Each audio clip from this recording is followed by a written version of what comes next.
manje nabagaragariza ikibazo cyo kutabyuka saa 9 bone konezi elevo eneta habari ibitero simusiga bya Satani. Nawe rero nukuvuga Satani bari gukora live ariko no ku muntu wabaye maso ni isaha yimuhwe saa 9 za nijoro ukarota inzozi zipfuye ukarota abasambana ukarota enevo za nyabingizi wanyu saa 9 za nijoro enevo niho Satani gutera. Humvishe saa 9 za nijoro nukubutaboneki poleta kerebo ubutakibyuka saa 9 za nijoro twabwira akamaro ko kubyuka saa 9 n'impamvu ngazingahe ugomba kubyuka saa 9. Haleluya haleluya haleluya haleluya bwoko bw'Imana nongeye kubasuhuza. Shalom shalom shalom abari mu Rwanda, shalom ahantu hose hatandukanye ndabasuhuje, muri Afrika mu bihugu bitandukanye ndabasuhuje, Burayi muri Amerika, abantu mwese dukundana. Haleluya haleluya gukundana kwera ndabasuhuje, abantu mwese mwumva Ikinyarwanda, abantu mwese mwishuti zanjye ndabasuhuje, mukunda Elayo TV twagarutse. Yewe imbaraga imbaraga imbaraga yewe imbaraga yewe imbaraga haye imbaraga no mukarotsa he mukarotsa we ye harotsa ye nyegeza ene he nyegeza ye umuriro umuriro umuriro we ye ne bo la la kile le bo la stile fo ye nyegeza ye nyegeza ye nyegeza ye nyegeza sawa sawa sawa sawa sawa sawa sawa sawa sawa sawa ye imbaraga ye imbaraga imbaraga z'Imana ine bo la kile la bo stikire bone monia imbaraga zikora imbaraga z'Imana zikugeraho, imbaraga z'Imana ziguhagakiza, imbaraga z'Imana zikubohore, imbaraga z'Imana zigukiza indwara, imbaraga z'Imana zikugeze muri promotion yawe, imbaraga z'Imana zikubohore iminyururu. Haleluya haleluya, imbaraga z'Imana zikwirukanira abarozi, imbaraga z'Imana zikwirukanira abapfumu, imbaraga z'Imana muri business yawe, imbaraga z'Imana mu rugo rwawe, imbaraga z'Imana zikubakire wa mukobwa wa Imana, imbaraga z'Imana zigukura mu bukobwa rebone nevos dikire revo wewe wanyazwe ibyawe, imbaraga z'Imana zigusingire, imbaraga z'Imana zigukakire mu izina cya Yesu. Amen amen amen. Turagushimiye kubw'imbabazi n'urukundo rwawe, twahageze twaje kuriba, twaje kwivoma, twaje enevo rekirevo dudubiza dudubiza dudubiza dudubiza dudubiza dudubiza dudubiza dudubiza dudubiza dudubiza Yesu dudubiza alapo enevo dudubiriza abantu bakurikira Elayo TV, dudubiza kwiriba dudubiza dudubiza dudubiza tunyweho tebone nekorevo si ubane natwe ibitavuga Imana, dufashe kino kirere Satani no gukora kwe, tubambuye ijambo, duhamagaye imbaraga z'ijuru na mwuka wera na Kristo Yesu ngo muganze irebo ku buzima bwacu mu izina rya Yesu. Amen. Twagarutse, amazina ni Imana Karamadeo, ndabakunda cyane, niyo mpamvu tudahwema kubaha ibiganiro. Haleluya. Tugiye kuvuga impamvu ukwiriye gusenga kubyuka saa 9 za nijoro ugasenga na saa 9 y'amanywa ariko niyoroheje ariko tugiye kuvuga impamvu ukwiriye enevo elebo ibintu bigomba gutuma ubyuka saa 9 za nijoro, abandi baryamye abandi bashizweyo, hara niho igitotsi kiba kimeze neza we ugasenga. Kadusome ijambo ry'Imana, nkunda kugendera ku ijambo ry'Imana, we nkunda kugendera ku ijambo ry'Imana. Amen. Kadusome ijambo ry'Imana kuko ibintu byose ngiye nkunda kugendera ku ijambo ry'Imana. Twihuta dusome mu byakozwe n'intumwa, ibyakozwe na mwuka wera, byakozwe n'intumwa ibice 3 duhere ku murongo wa mbere. Titire avuga ngo Petero na Yohana bakiriza ikirema ku irembo ry'urusengero. Dusome ku murongo ku gice cya mbere ku murongo wa mbere. Nuko Petero na Yohana barazamuka bajya mu rusengero mu gihe cyo gusenga ari cyo saa 9. Habyumvishe byose biba biri muri Bibiliya. Mu gihe ari cyo saa 9 hariho umuntu wavutse arema ibirenge, yarahekagwa agashirwa ku irembo ry'urusengero ryitwa Ryiza kugira ngo asabirize abinjira mu rusengero. Abonye Petero na Yohana bagiye kwinjira mu rusengero, arabasaba ngo bamuhe. Petero na Yohana baramusubiza ati, baramutumbira. Petero aramubwira ati uturebe. Katube tugarukiriza uturebe we ujye tumbira Imana zomene boni akereta gozita uturebe. turebe tumbira, reba hano ikiganiro neza, reba kuri kamera tumbira helebo enevo hari igihe biba ngombwa ko utumbira umukozi w'Imana. Hano iyo mpageze kino cyigisho kirimo ibyigisho byinshi, nuko ngiye kuvuga ku saa saa 9, hari mu isaa ya saa 9. Haleluya, ngiye kuvuga ibintu bigomba gutuma ubyuka saa 9 ugasenga. Impamvu nka zingahe zituma ugomba nuryame ugashiramo rive ariko yo nibutse uburyo Imana ikora, uburyo Mwuka Wera, ba Petero batari buzura Umwuka Wera ntabwo bakoraga bino bitangaza ariko hano yaramaze kuzura Umwuka Wera, abwira kino kirema ngo nta feza n'izahabu, ariko icyo dufite turagirwa mu izina rya Yesu, udutumbire. Mwuka Wera ruta amafaranga, nta mafaranga bari bafite, Mwuka Wera ruta amafaranga. Hari umumama umwe wambwiye ngo musengere abi Burundi, ngo yari yarateze indege ajya mu Bushinwa ajya kwivuza biranga, sinzi n'ahandi yagiye kwivuza biranga. Arambwira ngo umusengere, sinjye wabikoze, ni Imana yabikoze. Arambwira ngo umusengere, yanyohereje ifoto ari kunyereka umwana mwiza yabyaye. Hari n'abandi bari muri Korea, bari hehe, ntabwo ari njye wabikoze. Itonde, njye ntabwo mvuga ngo muhamagare nkora ibitangaza, ni Imana ikorera muri njye, ni Imana iba yabyikoreye ubwayo. Kandi umva, nta feza n'izahabu nsaba, ni ku buntu. Twe impano zanjye ntabwo nzigurisha. Haleluya, haleluya. Uwo mumama yari kumbwira uburyo yatakaje amafaranga ariko kujya kwivuza n'ibiki biranga, ariko enebo reka amamagare ndamusengera. Urukumva njyabo nsengera mbanza nkabatuza ibyaha byose ugakoraho gitangazo lekotaya, ubundi Imana ikamone kagikora. Maze kumusengera yese atwita, ubu yarabyaye, anyohereza ifoto, Imana ikoze. Mwuka Wera ni imbaraga za Mwuka Wera zari ziri muri nge zatumye enevo naramusengeye, Imana imuha umwana, n'abandi batandukanye ni benshi cyane. Humure nawe ufite isezerano byaranze, enebo eneko eneki enemos dekirevo anakita rewine girevo enesito peke neko leke neko tagererevo stigire nemo. Imana iravuga mu ijambo ryange ibasha gukora cyane ibiruta ibyo dusaba n'ibyo dutekereza, nk'uko imbaraga zayo ziri zingana taboketa zidukoreramo. Imana ibasha gukora cyane, bimwe byananiye so, bimwe byananiye nyoko, bimwe byananiye nyokorome, bimwe byananiye imiryango ikaze, bamwe ba ministre biwanyu. Imana ibasha gukora ibirenze ibyo so aho yananiriwe n'abandi bose bakome. Yesu nihaza aho abantu bakuvuyeho enevo eneki enesdo yerekire bonemone, niho Yesu aza agakora mu buzima bwawe. Twari tumaze kuvuga ati impamvu 10 yewe ushireho izo ushaka. Haleluya, ariko ngiye kubabwira muri zimwe zituma ugomba kubyuka saa 9 n'urya. Iki gitangaza ni saa 9 Imana yagikoze talabo cyo gukiza. Hari nka saa 9 twabyumvishe.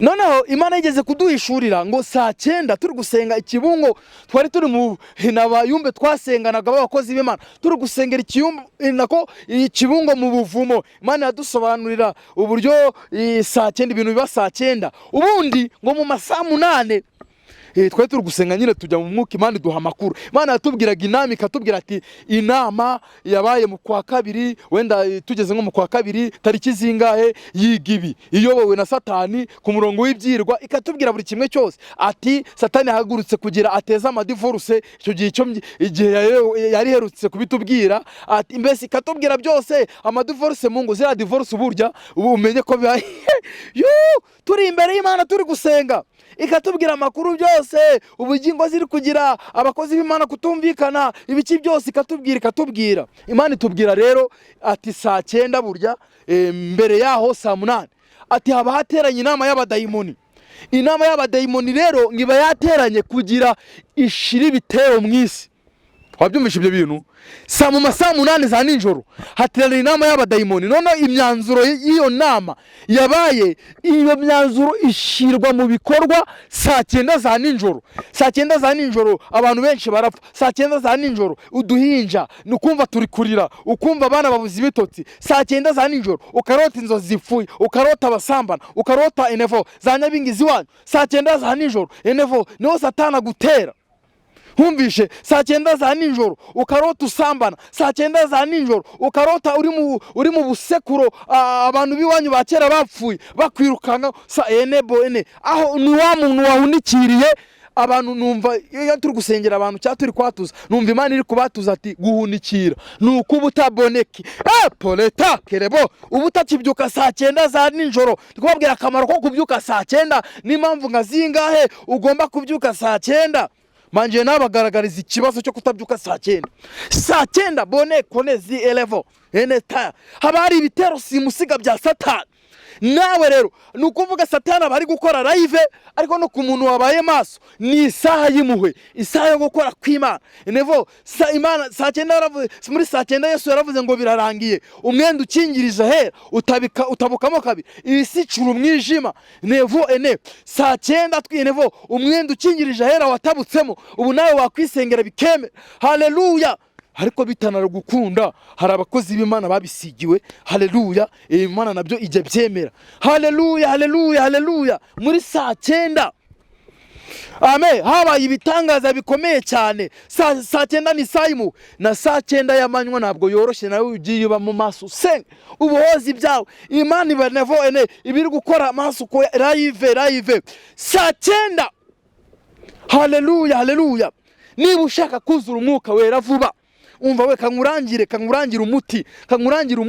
Haleluya, haleluya. Akamaro ko kubyuka saa 9. Saa 9 bituma umuntu yuzura umwuka wera vuba. Wabyumva ukabisengera ujya kumva nyuma ukumva watangiye kuvuga indimi. Saa 9 iyo umaze kuzura umwuka wera utari wahabwa impano za mwuka wera, ugasenga saa 9 ati impano zo guhanura, zo kwerekwa, zo kurondora n'ibiki birihuta saa 9. Nevo zo kinebo saa 9 rebo kotavo. Ushaka gukura mu mwuka saa 9 birihuta. Saa 9 yo hari ibyawe nebo kirevosi Satani yanyaze za karande zikumere. Saa 9 isaha nziza yo kwirukana karande. Imana yarambye tubyuka saa 9 ukubite karande zo ku muryango, karande zituma udakira, karande zituma utajya mu masezerano yawe, karande zituma udashaka, karande kubita repo saa 9 shira munemo kirebo shiramo reve ya nijoro saa 9 ubyuke, ubundi uzasinzira neza agasaha kamwe. Ni wenezi edevo saa 9 isaha yo kubohoza ibyawe hamwe nevo. Ijambo reba utwigarurire Mana tuwe tukugarukiye, tugarurire ibihe byiza Satani yatunya. Abantu baranyazwe. Saa 9 byuka usenge, ni isaha nziza yo gusenga Imana kandi Imana igakora ibiri gukora. Saa 9 amasezerano yawe uyafashe ukabyuka saa 9 za nijoro ukayapfukamaho ugasenga. Yari abantu ndi gusengera saa 9 ibintu birihuta, ndetse automatically ibintu birihuta. Niba hari ikintu kihutisha fagitire cyangwa ibintu nukubyuka saa 9, haba mu mwuka kugira ukure mu mwuka ugasenga saa 9, cyangwa ibyawe ushaka gusengera ukabipfukamaho saa 9. Nevo erevo cyangwa ushaka kwirukana karande umurozi revo stevo saa 9 uramukubita. Hari umuntu umwe ubujya ibitero biterwa nabyo bigabwa saa 9. Noneho muzarebe bujya n'abasirikare bujya bagaba ibitero mu bicuku bya nijoro. Umvishe ibintu byose mbese ushaka kwinjirira ahantu neza nijoro. Noneho n'abarozi babyuka nijoro mu masake naho niho nijoro mbese. Noneho hari umuntu mwari kudubuhamya aravuga ati noneho nako yarakijijwe ariko asanzwe n'umurozi ati nimureba ati kura mubyuka saa 9 mugasenga mukavuga mu rurimi rushya. Ati hari igihe twazaga dufite udutaro tukajya hejuru y'inzu yanyu tukahahera kubera amasengesho saa 9. Rebo eta ariko saa 9 ntabwo na amasengesho y'abasirikare ba Yesu. Umusivile wapi niba utabyuka saa 9 haguruka. Nevo yuri kumva ibihe ufite ibihe bibi wanamutse wasubiye inyuma nuko utakibyuka saa 9. Byongera ubyuka saa 9 urebe imirimo n'ibitangaza. Haleluya, haleluya. Saa 9 ituma nevo ubusabane hagati yacu n'Imana. Imana yigeze yari kunci icyo gihe ntabwo nayemeruka kubyuka saa 9 ngo nsenge. Noneho Imana numvirambwiye ngo mbese wigeze ubyuka ryari saa 9 ngumamagare ngo nere kuza. Wabyumvishe saa 9 Imana igukubitira abadayimoni, igukubitira abarozi eneko deke zikelebo. Impano zawe urazisengera saa 9 niba ushaka ko zikura byuka saa 9. Hari kandi kantu nibutse we enebo keneboze yushaka gusengera impano zawe muri saa 9. Yushaka ko hari ibintu bisobanuka muri saa 9. Noneho ushaka nebo akano ndakibutsa nayo nimwibagiwe nevo kerebo stevoketa inzozi zawe ushaka neko debo estevo ushaka ko uzajya urota inzozi nizigende nuzibagirwa byuka saa 9 usengera impano zawe. Usengera impano. Iyo ushaka kuzajya urota inzozi ntuzibagirwe. Noneho ubyutse ukabyuka saa 9 ugasenga saa 9 yose ukaryama saa 10. Dore amayerekwa. Namwe bibabaho, mwandike muri commentaire. Bibabaho saa 9 dore amayerekwa, dore dore ngurabona Imana ikagusura, ukajya ukabona abapere yurose uri kubona perezida, ukarota uri kumwe n'abakomeye saa 9. Impano yawe yakamye, impano zawe z'umwuka. Niba utakirota neza, byuka saa 9 usengera impano yawe. Ibihe byiza bizaza. Niba ushaka gukura, ijambo rikaza.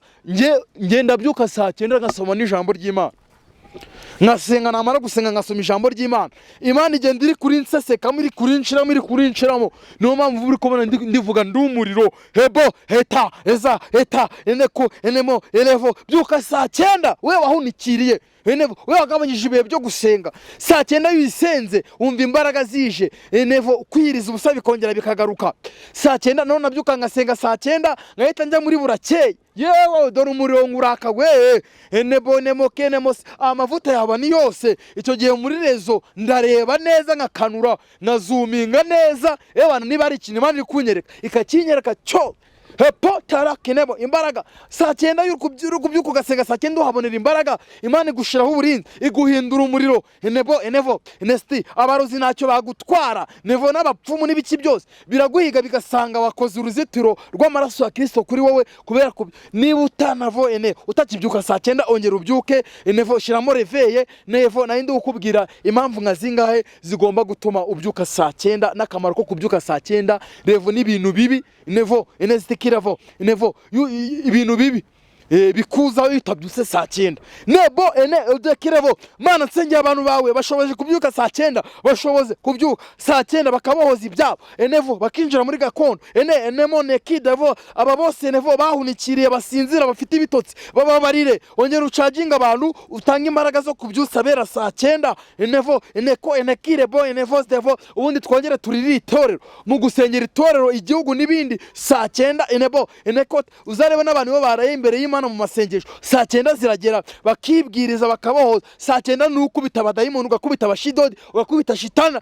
Patalakera shitana n'ibikurwanya n'imbaraga z'umwijima. Imana ikaguha ku migambi ikakumenyesha saa 9. Talabo harakandi naye nibagiwe saa 9 yuri kuyibyuka neza usenga la konde moke taya vozi. Imana ikumenyesha makuru, ikakubwira ati bimeze gute ku buzima bwawe, ikakwereka indyari. Imana iguha makuru yuri kubyuka saa 9. Nta kintu kikuba ijambo ngo nta kintu Imana izakora itabanje kumenyesha intore zayo. Bonekire kitaya genevo zitakira ku manyanisho. Byuka saa 9 ongera ubyuke. Urakoze Kristo ko abanye natwe mu izina rya Kristo Yesu, amen.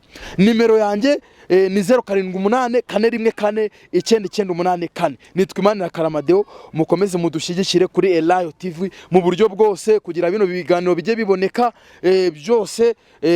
Wadushyigikira uko ushobojwe. Imana iguha umugisha. Nimero yanjye niyo. Shalom ndabakunda cyane, no gusharinga ku bandi ntacyo bitwaye. Imana ibahe umugisha, amen.